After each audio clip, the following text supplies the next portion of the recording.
Amigos y amigas, y en estos momentos vamos a hacer nuestro primer contacto con nuestro compañero Rolando Goyes, que se movilizó hasta la Defensoría del Pueblo, donde transportistas acudieron por la sentencia en el caso Fotoradares. Vamos a conocer con Rolando un poco más del tema para que nos cuente. Rolando, te escuchamos. Corape informa.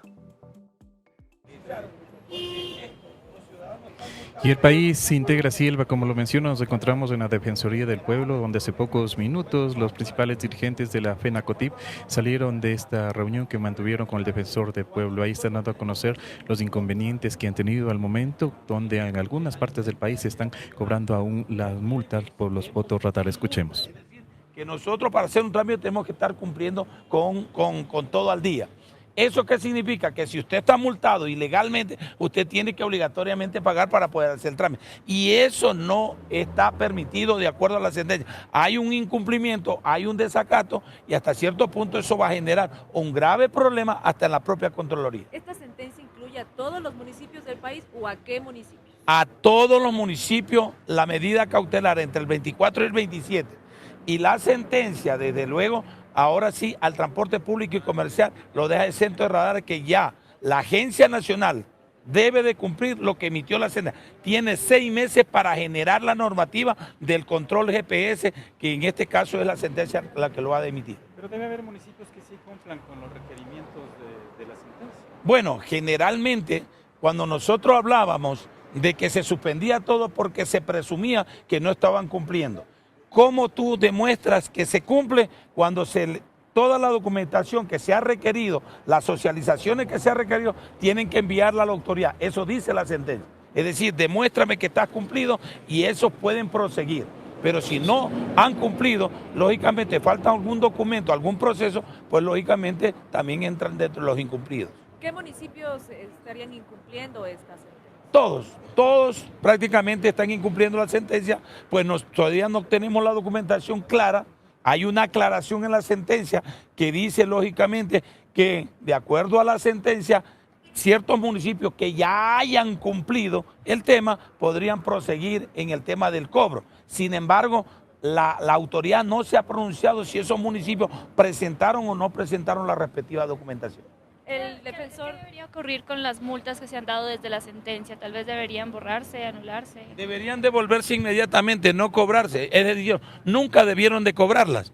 Y si las han cobrado, pues lógicamente eso se llama desacato. Y eso es haber hecho un cobro indebido. Entonces, frente a esa situación, esperemos que aboquen conocimiento inmediatamente en los municipios y no tengan algún tipo de inconveniente. Ahora este juez que emitió la sentencia está preso por el caso Metástasis. ¿Eso podría invalidar la resolución judicial? No tiene por qué invalidar porque lógicamente las personas, el juez no solamente fue parte del proceso, habemos instituciones, personas responsables que hemos estado de abogados, que hemos estado frente al tema y lógicamente en la parte procesal también ha actuado la otra parte. Es decir, no tiene por qué haber equivocación, una sentencia que lógicamente es pública y que sabe muy bien que se ha seguido los pasos y que está dentro de la parte de la normativa. ¿Cuál es el compromiso del defensor del pueblo? Bueno, el profesor del pueblo inmediatamente va a buscar conocimiento al tema, va a hacer el seguimiento primero, va a deprecar porque por jurisdicción le toca a Santo Domingo y dentro de esto, pues lógicamente se va a notificar a todas las zonales, a todas las provincias donde hay defensoría para que hagan conocer este tema, a los municipios, les pidan la información del cumplimiento y si no han cumplido, ellos son los que tienen que saber cómo van a responder. Señor Gómez, ¿qué pasa con el tema del servicio de ustedes por el toque de queda que va entre las 23 y las 5? ¿Qué afectaciones han tenido? Bueno, nosotros estamos muy preocupados, ese es otro tema que lógicamente debemos de considerar.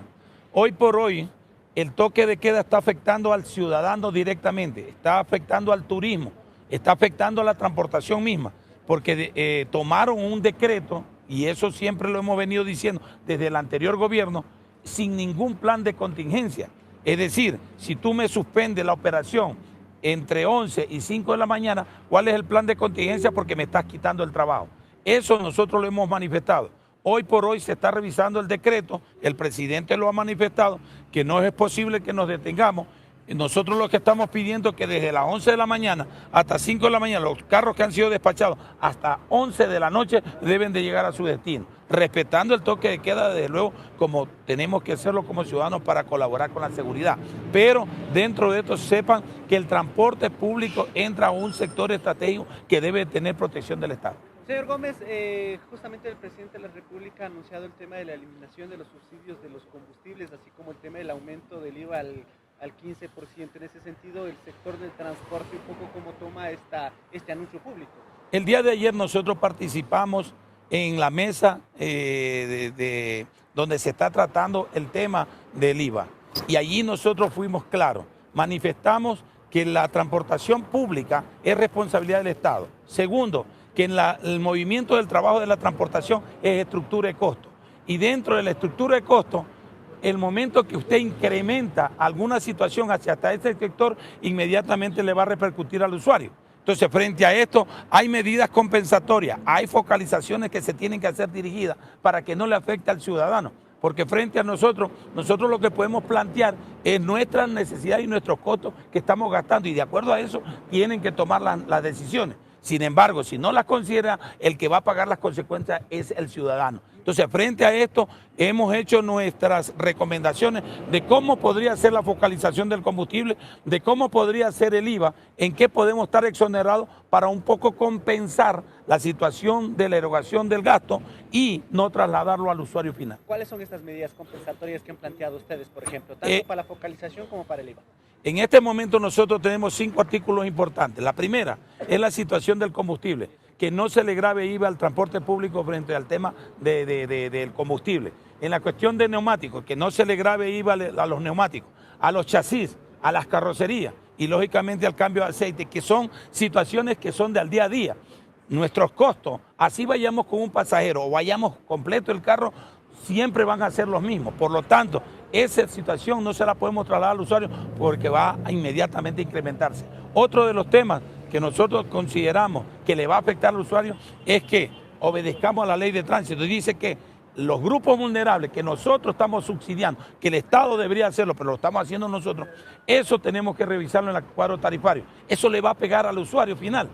Va a ser un incremento que le va a subir la tarifa en demasía. Entonces, frente a esto, es mejor que el gobierno contenga la situación de focalización y contenga las medidas compensatorias que estamos planteando para que el usuario final no salga afectado. Focalización en el tema de combustibles. Focalización en el tema del combustible al transporte público. ¿Cuántas cooperativas representan? Nosotros representamos a 326 cooperativas a nivel nacional. Listo, gracias. Muchas gracias.